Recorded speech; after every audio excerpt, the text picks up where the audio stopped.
Hi there, this is Grandma.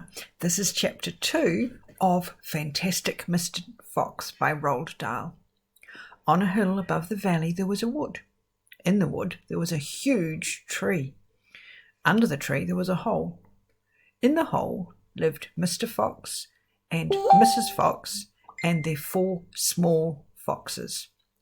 Every evening, as soon as it got dark, Mr. Fox would say to Mrs. Fox, "Well, my darling, what shall it be this time?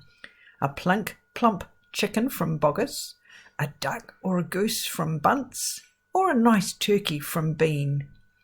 And when Mrs. Fox had told him what she wanted, Mr. Fox would creep down into the valley in the darkness of the night and help himself.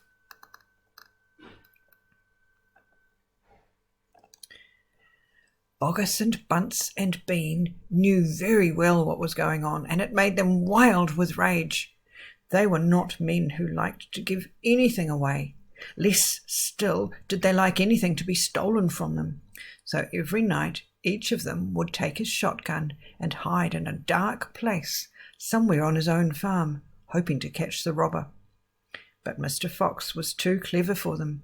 He always approached a farm with the wind blowing in his face, and this meant that if any man were lurking in the shadows ahead, the wind would carry the smell of that man to Mr. Fox's nose from far away.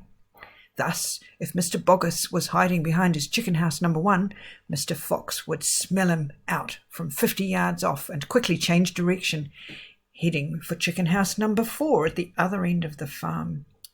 "Dang and blast that lousy beast," cried Boggis. "I'd like to rip his guts out," said Bunce. "He must be killed," cried Bean. "But how?" said Boggis. "How on earth can we catch the blighter?" Bean picked his nose delicately with a long finger. "I have a plan," he said. "You've never had a decent plan yet," said Bunce. "Shut up and listen," said Bean.